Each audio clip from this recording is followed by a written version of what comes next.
महाराष्ट्र काय कर्नाटक काय सर्वांनी सबस्क्राईब करा खिलार महाराष्ट्राची शान आणि क्लिक करा बेल आयकॉनवर। एन्जॉय।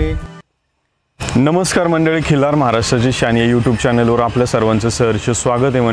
मंडळी आज आपण पुणे शहराच्या परिसरात या एप्रिल आणि मे महिन्यामध्ये बऱ्याचशा मुलाखती घेत आहोत आणि त्याचबरोबर आज आपण खडकवासला भागातील किरकटवाडी या गावामध्ये आलेलो आहोत। मालक, आम्हाला तुमचं संपूर्ण नाव आणि हे गाव पुण्याच्या कुठे एक्झॅक्ट ते आम्हाला माहिती द्या। खडकवासला धरणाजवळ किरकटवाडी गाव। तुमचं संपूर्ण नाव?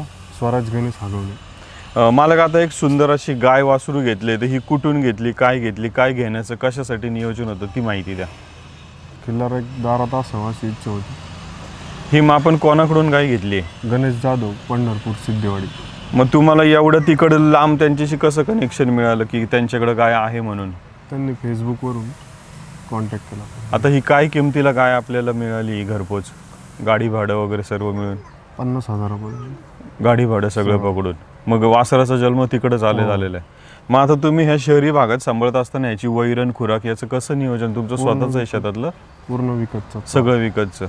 आणि आता आम्ही एक बरंचसं पाहतो, तुमची मित्रमंडळी असतील, लहान पोरं असतील ही बरीचशी, तर हे पण आम्ही जास्त आनंदाने उत्साहाने इथं हे करतात आहे। तर कसं गाय आणल्यापासून कसं वातावरण आहे तुमच्या भागातलं? मुलांना, लहान मुलांना आवड आहे वासराची, गायची, त्याच्यामुळे त्यांना। आता वासराला किती दूध मिळत असेल गाईचं? 2-2 लिटर आपण काढतोय का काही दूध? काहीच नाही, पूर्ण वासरालाच। ओके। आता हिथं ह्या भागात सांभाळत असताना तुमच्याकडे आता शेतीचं क्षेत्र एवढं प्रमाणात म्हणजे कमी होत चाललेलं आहे। मग आता आपण गाय बिल्डिंगमध्ये बांधतो, कुठं बांधतो काय? घरी स्पेशल रूम केलं प्रत्येकाला, त्याला याला। मग आता एवढं म्हणजे ह्याच्या अगोदर तुमच्याकडे घरात वडील आजोबा यांनी गाय सांभाळली होती का तुम्हीच पहिलेत? नाही, आजोबांनाच नाद होता, त्यांच्यापासून प्रसिद्ध बैलगाडी मला। आता सकाळी उठल्यापासून संध्याकाळपर्यंत काय वैरण किंवा खुराक काय असतोय सध्या गाईचा? सकाळी उठलं की तिला खपरी पेंड, गोळी आणि मिनरल मिक्सचर ते सकाळी, मग वासरू दूध, मग वल्लीच कुट्टी। आता तसं पाहायला गेलं तर पुणे जिल्ह्यात मोठ्या प्रमाणात हळूहळू गायी असतील, बैल असतील ही वाढतात आहे, पण ग्रामीण भागात पण जास्त मोठ्या प्रमाणात आहेत। तर आता शहरी भागात आता तुमच्या मार्फत आम्ही या लहान मुलांना पण बराचसा एक चांगला संदेश जाताना पाहतोय की एक आनंद वाटतो का की आपल्या मार्फत कमीत कमी आपल्या आजूबाजूच्या परिसरात या सर्वांना पाहायला मिळतंय। हां, पोरं त्याच्यामुळेच आता त्यांना काय खिलार बघायला पण नाही। पूर्ण जाताना येताना रोडवर माणसं थांबून मग तुमच्या शेजारी पाजारी बिल्डिंगमध्ये पण इकडे तिकडं आवर्जून कौतुकाने येत असतील काय पाहायला? घरी येतात ना, रोज विचारतात कुठे आहे काय। मंडळी आज तसं पाहायला गेलं तर जसं मालकांनी सांगितलं, सिद्धेवाडी इकडनं त्यांनी गाय घेतली, फेसबुकवरती पाहिली होती, सोशल मीडियाच्या माध्यमातून सर्वात जास्त प्रमाणात आज कनेक्शन एकमेकांचं शेतकऱ्यांच्या वासरांसोबत होत आहे आणि त्यांनी त्यावरून गाय खरेदी केली। आता ज्या मालकाकडून घेतली, मग ही गाय त्यांच्या स्वतःची घरचीच आहे का?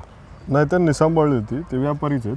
आणि जे वासरू आहे ते वासरू त्यांच्या घरच्याच बैलाचं? ओके, त्यांच्या घरचा बैलच आहे। मंडळी, ह्यांनी गाय ज्या मालकाकडून घेतलेली त्यांचा पण बैल जो आहे तो आपण बऱ्याचशा यूट्यूब चॅनलवरच्या मार्फत आपण बऱ्याचशा प्रदर्शनामध्ये जातो, त्या बऱ्याचशा प्रदर्शनामध्ये आपण तो जातीवंत वळू बैल पाहिला। अशा वळू बैलाचं जातीवंत वासरू आज गाईच्या पोटी आहे।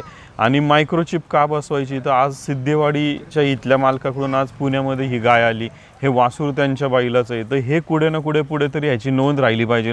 हे मालक देखील आजच्या ह्या एवढ्या धावपळीच्या युगामध्ये मेहनत घेत आहेत, कष्ट घेत आहेत, तर ह्या मालकांची नोंद असेल, अगोदरच्या मालकांची नोंद असेल, मालकांच्या नोंदीच्या शिवाय या गायीपासून जर होणारी वासरं, जर दुधाचे वंशळ असेल, शर्यत असेल, प्रदर्शन असेल, या कुठल्या भागासाठी सर्वात जास्त ही चालत आहेत, जर ह्याची माहिती पुढील भविष्य काळात, कारण आज मालकांनी जसं सांगितलं की मी फेसबुकवरती फोटो पाहिला, व्हिडिओ पाहिला, मालकांचा कॉन्टॅक्ट मिळाला, तशी घेतली।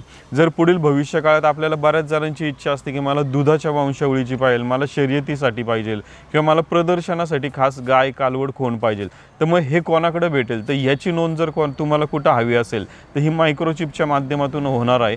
तर त्या मायक्रोचिपचा सर्वांनी लाभ नक्की घ्या। वन टाईम तुम्हाला एकदा ती मायक्रोचिप बसवायची, तांदळाच्या दाण्याच्या साईजची मायक्रोचिप आहे आणि ती ही कानाच्या इथल्या पोर्शनमध्ये स्किनच्या आतमध्ये बसते। मला एकदा आम्हाला तुमचं नाव, गाव आणि फोन नंबर सांगा। Swaraj Ganesh Hagawane, Kirkatwadi, mobile number 7709 33 5291। मला काही एक शेवटचा प्रश्न विचारायचा, एवढी मित्रमंडळी आहेत, ही लहान पोरं आहे, घरातली तुमची इतर मंडळी आहेत, समजा एखाद्या दिवशी कुठून कामावरून येताना संध्याकाळी काय इतर गोष्टीमुळे उशीर झाला तर 6च्या पुढं किंवा काय तर गाईचा वैरणीचा टाईम असेल किंवा इतर पाण्याचा टाईम असेल, कसं नियोजन केलं जातं मित्रांना फोन करून सांगून? फोन करून ते काय व्हिडिओ कॉलवर व्हॉट्सअपवर दाखवतच ओके, सांग करतात पोरं. मग ते परफेक्ट सगळं व्यवस्थित करतात करून. मंडळी आज अजून एक गोष्ट आपण वेळोवेळी सांगत आलो की ज्यांना शक्य आहे त्यांनी त्यांच्या परीने जर जागा असेल तर आवर्जून गाय सांभाळा, की ज्या माध्यमातून कमीत कमी या शेतकऱ्यांचं आपण या गोपालकांचं नक्कीच कौतुक करू, कारण यांच्यामुळं आज त्यांच्या आजूबाजूच्या परिसरातल्या मुलांना गाय सांभाळण्याच्या बाबत त्यांची आवड निर्माण होईल. आणि खिलार महाराष्ट्राची शान YouTube channel like share subscribe करा मंडळी.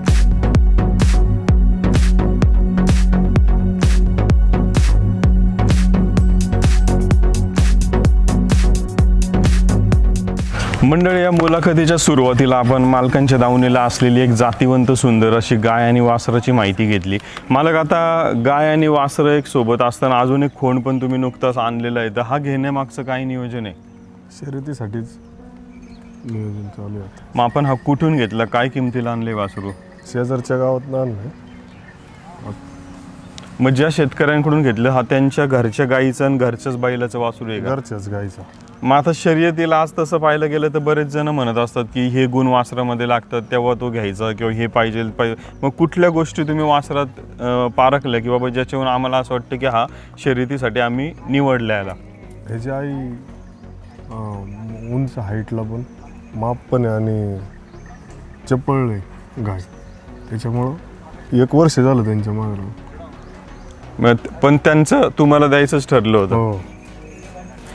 आता मला एक गोष्ट विचारायचं, जसं मगाशी आपण सुरुवातीला मुलाखतीच्या विचारलं की या भागामध्ये शेतीचा परिसर किंवा सरावासाठी तुम्हाला पाठी नसेल किंवा काय, तर मग सरावासाठी कसं नियोजन आहे पुढील भविष्य काळात? आता इथं छकडीला चालवायचा आणि मग डायरेक्ट हळूहळू फेरायला बाहेरच.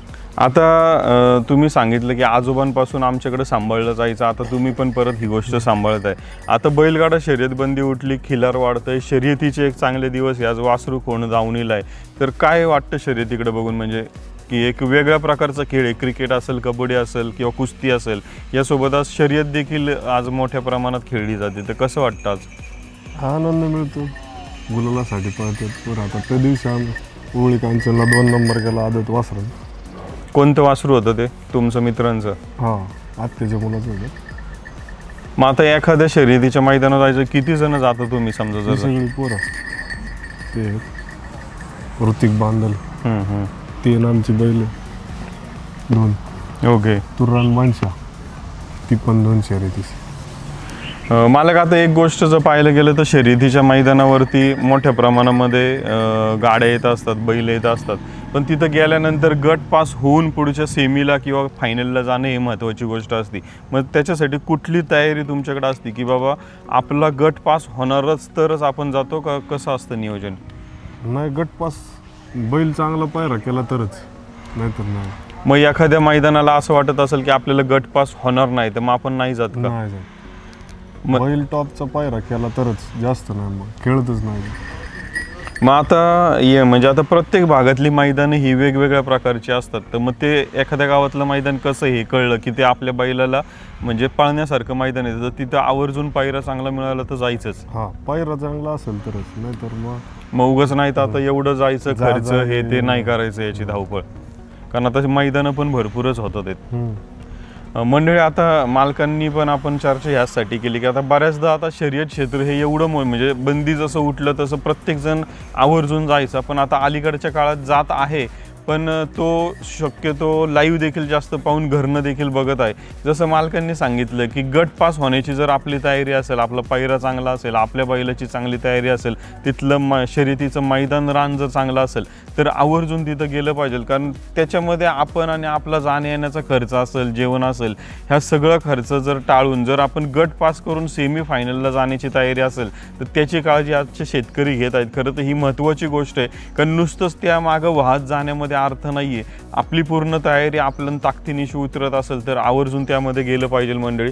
आणि शर्यत क्षेत्रातल्या देखील मंडळी प्रत्येक बैल मालकाने आपल्या वासरांना बैलांना मायक्रोचिप बसवा. जसं आत्ता आज या मालकांनी ज्या गाईचं वासरू किंवा ज्या शेतकऱ्याकडून घेतलं त्यांनी सांगितलं ती गाय मोठ्या मापाची होती, चपळ होती, बुजार होती, त्यामुळे आज त्यांनी 1 वर्ष झाले या वासराचं म्हणजे खरेदीच्या तयारीमध्ये होते ते. पण आता उद्या भविष्यामध्ये जेव्हा हे वासरू मोठ्या प्रमाणामध्ये एखाद्या प्रसिद्ध बैलासारखं पाळताना दिसेल तर या मालकांना ते आवर्जून प्रत्येकजण विचारेल की हे वासरू कुठल्या गाईचं आहे. तर याच्यासाठी हे मायक्रोचिप बसवणं गरजेचं आहे की जेणेकरून मालक आणि वासरांची माहिती ही आपल्यापर्यंत पोहोचेल. मंडळी, मालक परत एकदा नाव, गाव आणि फोन नंबर सांगा. नाव स्वराज गणेश हागवणे, किरकटवाडी, मोबाईल नंबर 7709 335291. मालक खूप खूप धन्यवाद. मंडळी, चॅनल लाईक, शेअर, सबस्क्राईब करा. खूप खूप धन्यवाद. खिल्लार महाराष्ट्राची शान, खिल्लार महाराष्ट्राची शान.